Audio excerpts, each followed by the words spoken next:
Hi guys and welcome back to Birmingham Fan TV.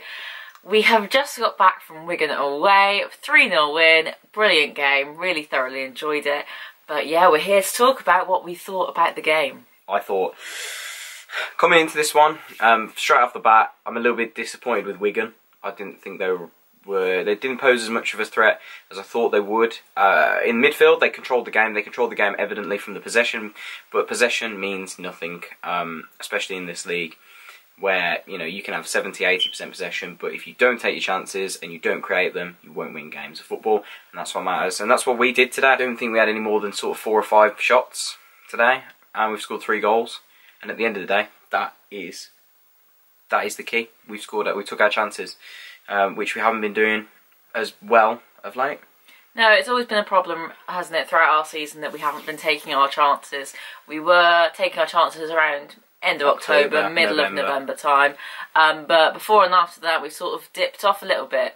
Good thing is we got a clean sheet today. Like Gary Monk said, we have been conceding a few in the last few games. So it's a brilliant result to get a clean sheet away from home. Yeah, and obviously that's all you can ask for. 3 points, 3 goals, 3 goal scorers, a clean sheet. And really, I didn't think we were troubled that much, to be honest. I think defensively we were really solid today. I know Colin doesn't overly like slotting in at left back, but I thought he did superbly today. And Wes in at right back has come in the last 2 games and he's been one of our best players. I think it was a really good game. I really thoroughly enjoyed it. I've seen a lot of people on Twitter say it wasn't that good of a game, but I think you have to look at it like this. Yes, we didn't have huge amounts of possession. Yes, we didn't have overly frequent amounts of shots, but we were very clinical in what we did. And what we did it well. They didn't seem to be controlling the game too much. I mean, to begin with, for the first 20 minutes, no one was in charge of the game. But after we got our first goal, which was against the turn of play, I have to say, we were not on top at all.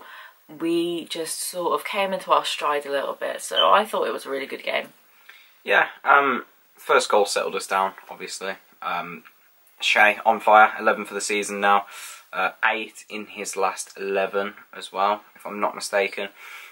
And it was that partnership again, 21 goals between them this season now for Duke and Shea. Duke with that 1-2 from Shea, great ball, great hold-up play. And obviously Adams, once he's one-on-one with the keeper, you fancy his chances. And then I think the crucial point in the game was the second goal, just before half-time. Massively going, if we go in with a 1-goal lead, it gives them the emphasis to come out in the second half and go and get another goal. They're only 1 goal behind, but to get that second just on the stroke of half time was a real killer for them. And you could see it in their body language, after the goal and coming out for the second half, that they just weren't up for it second half. And if we had better options on the bench and we had a little bit more quality, we'd have won that 4 or 5 today. But no complaints from me. What a game. Great goals. Good to see Mags and Morrow on the score sheet. Good to see Morrow back, to be honest. I didn't think he'd make it for this one, but yeah, we are a bit short on numbers at the back. I want to talk about Wigan a little bit, just for a sec. I was reading what their manager has said after the game. Wigan's boss, Paul Cook, said after the match that he was very disappointed and nothing seems to be falling for them. I disagree a little bit. It's not that it wasn't falling for them. The way I saw it was Wigan didn't take those chances.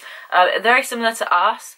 But I just think that Wigan have got promoted recently, and I think once you've been promoted to the Championship, your aim shouldn't be to storm the league. It should be to try and cement yourself in the league so you don't go down again. I think they've done well this season. I think they've done really well. They are in 19th place as the time that we are filming this. They were 16th, so... Yeah, but they had a brilliant start to the season, and I think that they have done themselves credit, and I don't think that they are a bad team by any means. They won't go down. And their boss has said they're going to go away and calm down and think about it. I mean, yeah, brilliant, but I think you've done really well, so I wouldn't be too harsh on yourselves. Okay, just a few ratings for the team I think we should run through quickly and look at who stood out today. Lee Camp doesn't get enough credit for me, personally.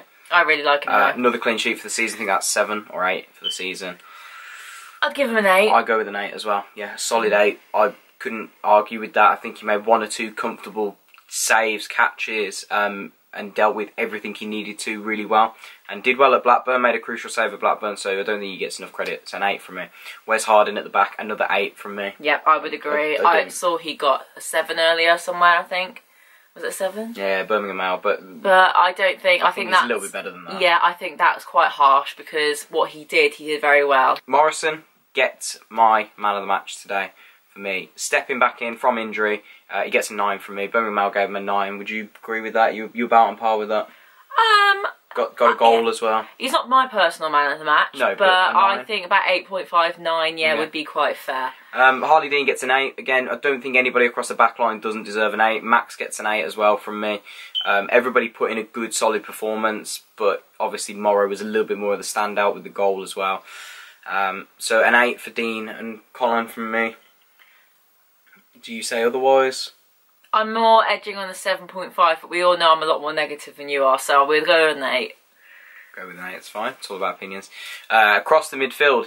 Now, I don't think Mahoney was awful, but again, didn't have his most effective game. I would go with a 7 for Mahoney. I might be being generous because, you know, the win, and let's not be negative, but I think he did some good things. He tracked back quite well. I think he'd be a 6.5 in all honesty. I don't think he had a horrendous Around game. that game, yeah. But the standard of the rest of the squad was so high that he just didn't sort of hit that standard today. So that's the only reason. Mags gets a 7, but Mags only gets a 7 because of his goal. I think some things again today he needs to improve on. We need to see the Magoma of last season. We're not seeing that enough. But look, he put the yards in, he put the graft in, he got the goal because he was in the right place.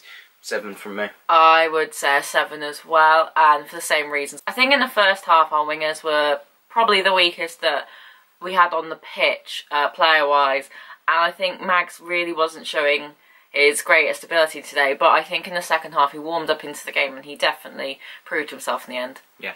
Midfield pairing, again, just a solid performance. I think Gary gets an 8, Keith gets a 7.5 from me. Good running, a lot of energy, but Gaz put in a few good passes today. Held the tempo well when he could, so yeah. And Keith is where he reminds me of a Michael Carrick in a way that you never see him or what he does, but without him you're in trouble. Yeah. So he's a very sort of like unrecognised player. Yeah, and then the forward two, I think Shea gets an 8.5 from me, but maybe that's because I've come accustomed to his good performances recently. But I think that's about fair, putting a lot of good yards again. And the Duke gets an 8.5, 2 assists, and a lot of good running today from the Duke. Without his goal, but he gets 2 assists, it's just as good as a goal, if you ask me. I think, in all honesty, Duke played really well. Yeah, they were taking him down to the ground a few times. I thought he was going to go off injured at one point, but he carried on. He did really well. Shea Adams is my man of the match. Duke would get an 8.5 from me. But Shea Adams would get a 9.5 from me, just because his runs, the way he tried to make the game his own for the last 10 minutes of the game, he just was unstoppable today, and his goal was brilliant. So I think he's my personal man of the match. Yep. But what do you guys think? Let us know down below. Yeah, who was your man of the match down below, guys? And that is all. Guys, I hope you enjoyed the game today. If you were there, guys, leave us a like and a comment. Who was your man of the match, guys? And I hope you've enjoyed this review. And I hope to see you for the Stoke preview and the Stoke vlog later on in the week. It's going to be a busy schedule, so I'm going to try and get that one out ASAP. And yeah, if you have enjoyed, leave a like for myself and Emily. And don't forget to subscribe and comment. I just wanted to quickly say thank you to everyone who came up and spoke to me today about the channel, and thanks for recognising me. We put in so much hard work and we really enjoy it, and we've nearly got 600 subscribers and it's Christmas time, so we are really grateful. Thank you guys, and keep right on. Keep right on, guys.